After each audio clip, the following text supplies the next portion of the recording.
Hi, I'm JJ. Welcome back. This is my update for my buddy read that I did with a bunch of my fellow friends and booktubers. We read The Three Musketeers by Alexander Dumas. Was a reread for me. I did listen to the audiobook of it, and it had a lot of mixed reviews. Some of them have already posted their videos. Either liked it or you hated it. It seems there was not a whole lot of in between. It is historical fiction, although he wrote it in 1884. It does take place in the 1600s. The king, mostly Queen Anne of Austria, was prevalent in it, as well as Cardinal Richelieu, which were real historical figures, but fictionalized for his version of this. He tended to villainize either the crown or the church for some reason, but I guess it does make sense. This takes place right in the midst of all of the Protestant reformations and stuff like that. And then he lived in a time post all the French Revolution and stuff with everything that entails. So it makes sense that he would be against essentially authority. But this follows a young man new to the city, D'Artagnan, who comes across three musketeers, Athos, Porthos, and Aramis. And he wants to join them. He wants a life of adventure, and along the way they kind of get tossed together. He kind of gets lumped up with them, which is kind of what he wanted, but not in the circumstances that it happens. And they basically uncover espionage plots, treasonous plots, and different goings on.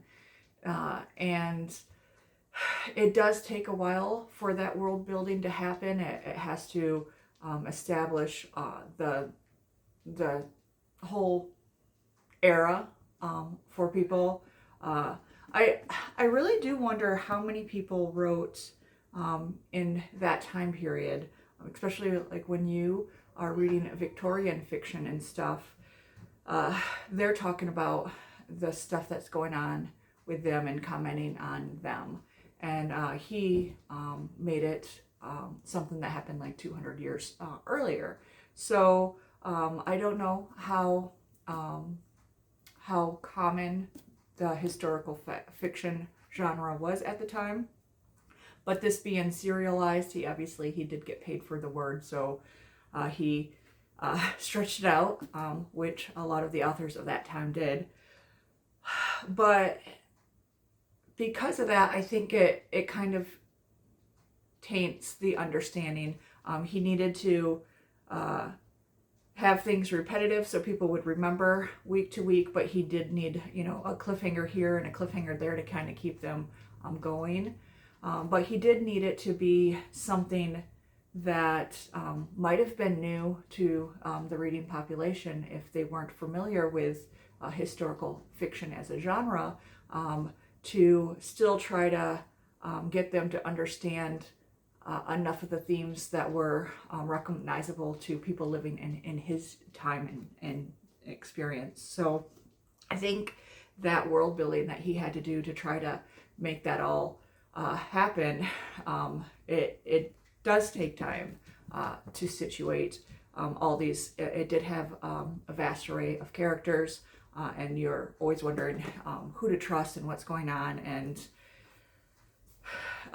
it does take some build up, and that's what a lot of people who didn't like it were complaining about, was how slow it was, how uneven the pacing and everything were. But once the story, once you get involved, once you know all the characters and you get to kind of getting the backstory of the Musketeers. I didn't really like Porthos. He uh, didn't ever really become a three-dimensional character to me. He was more of a superficial character. He was a superficial person. He was about, wine, women, and fun. And then you had Athos and Aramis, who I actually really prefer those, even to D'Artagnan. D'Artagnan was young and brash and excitable, and you could tell he just at first wanted adventure. He fell in love easy. He was easy to basically manipulate, especially we see that later on. And he is the hero of the story, but I feel like when we get the backstory for Aramis, who was my favorite of them, he was a much more interesting, mature character. He had a full backstory that involved coming to light at the last, like maybe 150 pages of the book that were that made the end of the story so great to me. The villainous, so Cardinal Richelieu was almost like the red herring. Like, he was evil, but he wasn't the one who we get the huge story for. We get that with Milady.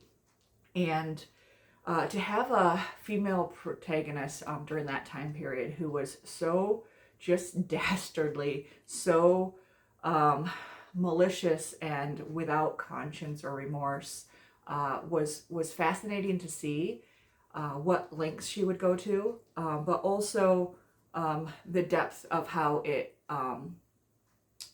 basically involved other characters within the story. She first appeared as a possible lackey of Cardinal Richelieu, but you learned fairly quickly that she probably had her own motivations and stuff, and could just as easily turn on him as on anyone else. So she just was such a fascinating character to me, and rereading it, even though I knew what her story would be revealed as, it was so delightful once I got there. I just really love her as a character. Probably one of my favorite villains. But her story weaves through a couple of the Musketeers. And then you also get the backstory. Like I said, this is, very set during the time of, you have the Huguenots, the Protestants, Calvinists, who kept trying to gain power across Europe. And then you also had, obviously the Catholics trying to maintain their power. So depending on what side you land on, which makes sense why he would sometimes villainize the Catholic Church and stuff like that. It depends on what time period you were living in and who was in charge and stuff at that time. So Athos actually wanted to be a religious leader. He was very devout in his religion and kind of wanted to pursue that, and his way of doing so was first getting the funds and stuff needed from serving in the Three Musketeers. So that storyline was very interesting, and then you'll kind of pick up him along the way through some of the others, because he did write more adventures of the Musketeers. You followed D'Artagnan in later ones, and I haven't read them yet, but I wanted to reread this anyway because I do want to read Man in the Iron Mask finally. And then that one takes place, and you get Athos where he's high up in the Catholic Church, and his position there and stuff is what allows him to pursue what's happening in Man in the Iron Mask. So I kind of wanted to just re-explore this and restart it, and I'm glad I did. You do get more out of it the second time around. I found it relatable, maybe depending on the different translations and stuff. Some of it has the older language and stuff than others. But Patrick had mentioned before, and he and I are really trying to get the phrase "what the deuce" back in popular culture. I don't know why we ever stopped. Every time I read classics and they say "what the deuce" in it, it's always my favorite to read and see. So I really wish that we would bring that back. Basically, what the devil. And anyway, that's my my thoughts, my exploration. I really enjoy Dumas as a writer anyway. I have read four of his books. The one that I was most disappointed with was Queen Margot, and I just really wanted to like that one because that one was Queen Margot, and then you have Catherine de Medici. If you follow me or have followed me for a while, you'll know I'm a huge fan of her in history. And so she was portrayed, and of course, Dumas, like the other French people at the time, really tended to villainize her. So he really villainized her in the Queen Margot, and that was a lot slower than this book. So I don't recommend that one. But Count of Monte Cristo is one of my all-time favorite books, and I really did like Black Tulip, which a lot of people don't talk about, but it had a lot of the same themes as Count of Monte Cristo with false imprisonment, trying to right wrongs, all that revenge and stuff like that. So I enjoyed that. I enjoy him as a writer. And so since I knew that I was going to do that buddy read, I did read The Black Count. And this is the biography of Alexander Dumas' father, the General Alexander Dumas. So it's subtitled Glory, Revolution, Betrayal, and the Real Count of Monte Cristo. And this paired well with it. I got to see a bunch of the parallels of how he wrote D'Artagnan, basically wanting to, every time he got wronged, even a little bit, he would like jump into action and want to fight anyone who disrespected him in any way. And there were a few stories of his father just being almost stubborn in that sense, that he did not tolerate any kind of disrespect or anything, which unfortunately he received a lot of it later in his life. And another thing that was interesting is mentions of tennis in here. There was action scene that took place on a tennis court, and it was representative of a event where his father got in a fight on a tennis court, and it was just this big, larger than life story that he had always heard. He always included things like that about his father, and he just kind of referenced that, and I always just found that interesting. Another thing that I really liked about this book, there were some elements of it that were slow paced. I didn't overly like all the war stuff, so it goes into detail about every battle, where they fought, who they fought, how many were there, what they did to win, and all that. And if you do like that kind of military writing or strategy, you would probably like it even more than I did. But those parts were a bit slow to me. And what I did enjoy was it wasn't just a biography of Alexander Dumas. We get the backstory of the rise of Napoleon, the French Revolution. You get the history of slavery in the Caribbean, Haiti in particular. It ends towards the Haitian Rebellion, which I've read a couple of books about as well. And you kind of get this overarching thing to fully understand his place in it all. And so knowing that the Saint Dominic, which the essentially Haitian near Port-au-Prince and stuff, were the worst treated, documented treated slavery plantations in the world, even surpassing the way that the white slavers had in the United States treated their slaves. So it details that. It details the importance of the sugarcane to the world at the time, to medicine at the time. And you also then get, so Alexander Dumas, the dad, Alex, he went by, he actually was the son of a slave, and his father was I believe a marquis, and somebody of rank, and he basically, so he had, he stole a couple of slaves from his brother, then sold them back into slavery so that he could get free, kept his son, but then when he needed to go back to flee to France to get his inheritance, he sold his son off again, and he got him back when he came back. So during that time in France,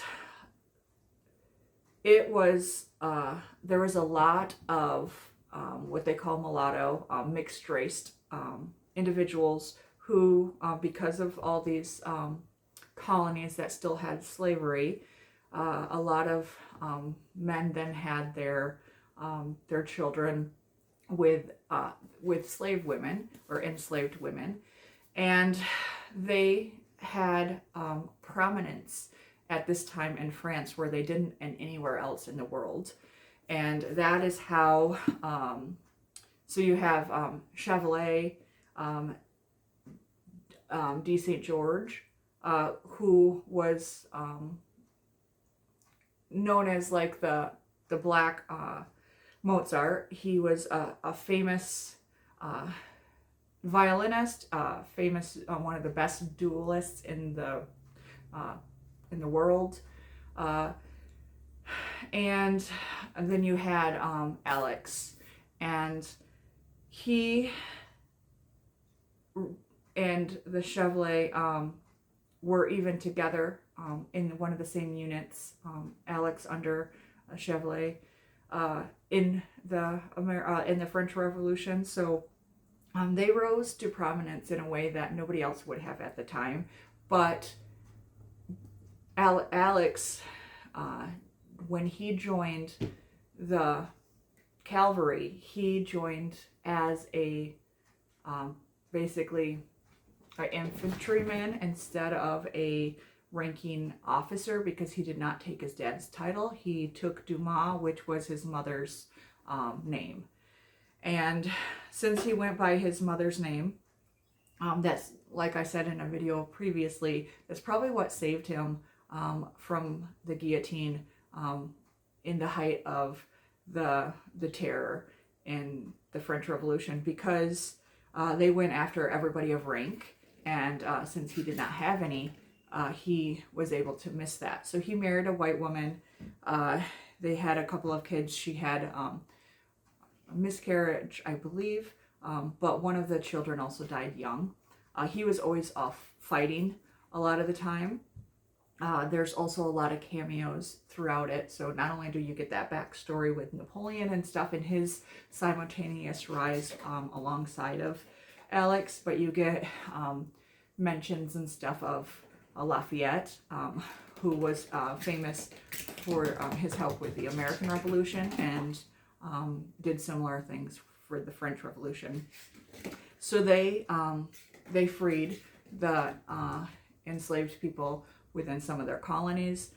And what's really interesting is all this stuff, the French Revolution, the freedom for Black people and mixed race people in that area alone, and how different it was when Napoleon rose to power, and basically they freed everyone. When he rose to power, he once again made it illegal to marry people, so races couldn't intermix.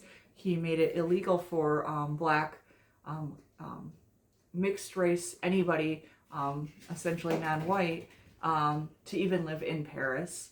So the revolution and the freedom and liberty that Alex risked his life and fought for, when he finally returned back to France, he didn't have any of it. And so he actually ended up even having to follow Napoleon to Egypt. And along his trip to Egypt, they took a whole bunch of what Napoleon called savants, which were scientists of all different kinds of backgrounds, really the most, intelligent people of the time. He took them there because he wanted to free the history, the language, the knowledge, and everything of Egypt. He wanted to bring that back home to France. So they did loot it a lot and sent a lot of their stolen goods and stuff back to France, except some of the biggest treasures were sunk during one of the fights, the naval fights with the British Navy, upon trying to return. So they lost a lot of stuff, including they had looted the island of Malta, which is another one of the references that became famous in pop culture because of this, the Maltese Falcon, and the belief that something like that existed and then was lost. So they never really found the ship with a lot of this treasure. And so you have this history of the Maltese former Templars, the Knights Templar and stuff like that, who fled to the island of Malta and then kind of kept it safe and had a whole, a treasure hoard there that Napoleon got before on his way to Egypt. In Egypt, they also, found the Rosetta Stone. They ran out and basically destroyed or converted some of the Mameluke, I don't know if I'm pronouncing that correctly, peoples who were oppressing the peoples of Egypt. And what was interesting about the Mamelukes were their very distinctive swords that they had were also taken by Napoleon and his people. But the swords are actually what the U.S. military, the Marines use, is a version of the Mameluke sword, which as a sword person I find fascinating. So all this is going on, and they lost really badly against Britain with the Navy. It was a colossal. I can't think properly.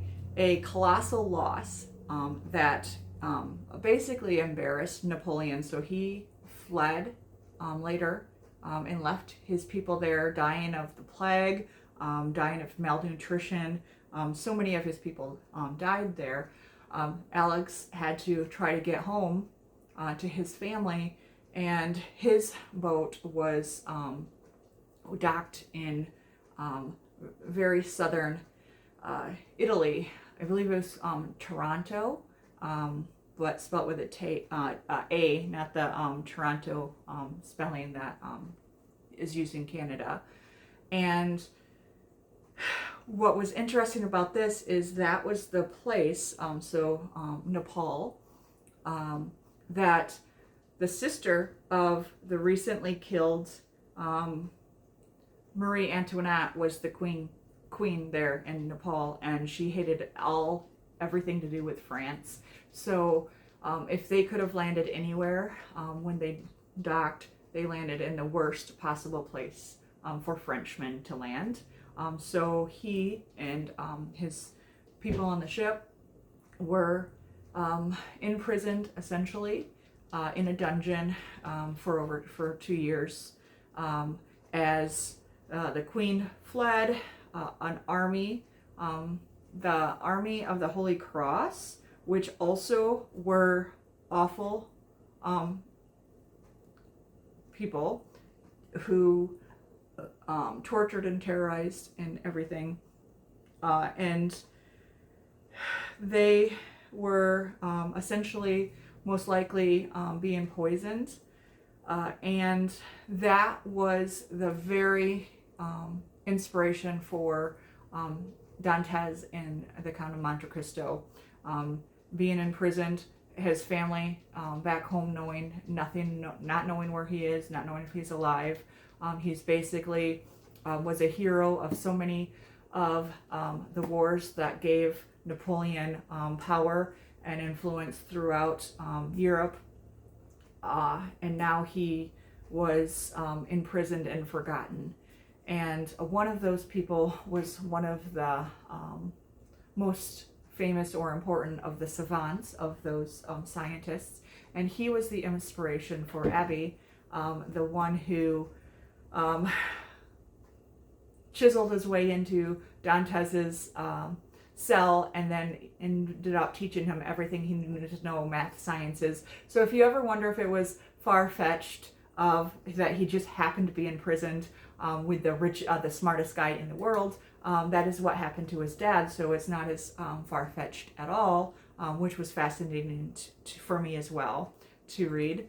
And when they finally got out, he was from having been poisoned and mistreated and undernourished and all that stuff, plus surviving the plague and everything else that war gives you, and being gone from his family for so long. The love letters that he wrote and the letters that he exchanged with his wife back and forth were so beautiful. He was a very elegant and well-written guy, and you could tell that they genuinely loved each other, which was another really beautiful thing to read. But when he emerged and finally started making his way back home, he was blind in one eye, deaf in one ear. He had facial paralysis, and because they did bloodletting as one of the ways to try to heal him while he was sick in this dungeon, they actually cut a tendon, so now he had a limp. So he went from being this very hulking, massive, strong, strapping man to like a shell of himself by the time he returned. But he was so happy to finally be able to return to the homeland that he fought for freedom for, only to find out all the ways that Napoleon went back on the revolutionary ideals and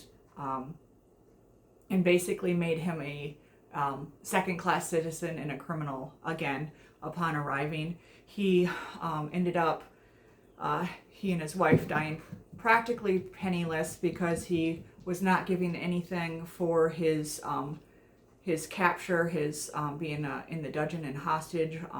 He wasn't given any back pay. She wasn't given a pension upon his death. So his son, who wrote about his dad as this amazing hero, had to grow up in a life of poverty for the first few years of his life. And then you get into so all the changes that Napoleon made, but also that's then the start of the Haitian Revolution, because they were freed, and now Napoleon, once he came to power, was trying to go back on all the people he freed, and trying to bring slavery back to Haiti and his other colonies, and Haiti wouldn't have it. And then that's when he lost so badly and left again in humiliation.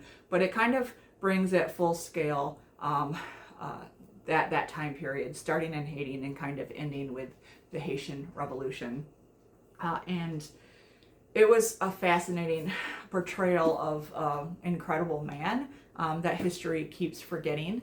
And one of the things that is very important to his son, Alexander Dumas, when he's writing, is the fact that the worst thing besides death, or even more so than death, is being forgotten. Dantes was able to come back and systematically destroy all the people who locked him away, because once they locked him away, out of sight, out of mind, they completely forgot about him, forgot he existed. He was not even a blip on their radar anymore, so they had no clue that he could be doing all this to them and destroying them. So that was the idea. This great man was forgotten completely from history. His son and his grandson are celebrated and famous throughout France for their writing and for their contribution to France, but not the grandfather who freed France for a time. And that was also mentioned within